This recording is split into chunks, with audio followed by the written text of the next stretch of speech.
Hello everyone and welcome to today's video. In this video we are going to be discussing the etc no login shell and what it does.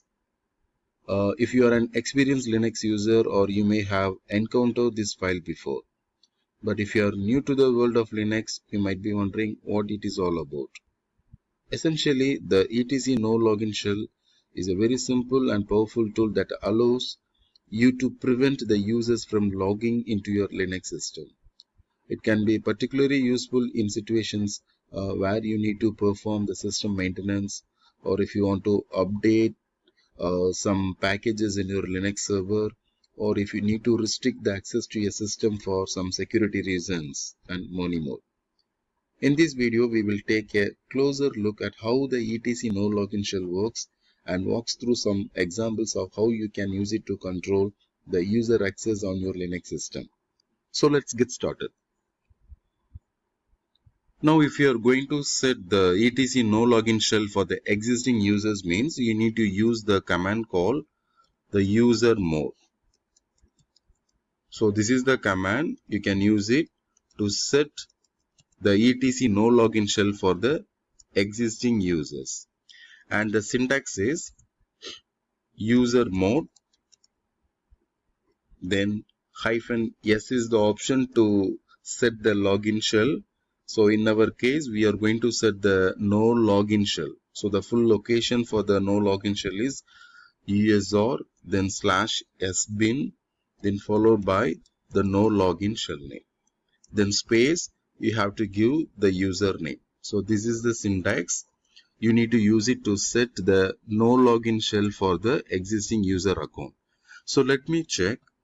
So I have one user with the name Vasant. So let me check the user account details. I have a user account with the name called Vasant, and I'm going to set the no login shell for this user account. So user mode is the command, then space -s, then /usr sbin, then the login shell, then space the account name. That's it. Then to confirm, you can run the etc passwd configuration file. You can use the pipe grip. You can use the pipe grip to filter a particular user information. Then followed by the account name. See here, the login shell, the no login shell has been successfully assigned to the user account called what? Vasant. So from now onwards, the user cannot log into the Linux server. Let me try. When the user tried to log in, and he will get the error message, the account is currently not available, which means what? The login shell is set to the no login. So here the main advantage of using the etc no login shell is nothing but to prevent the users from logging into your Linux system, so which will increase the security.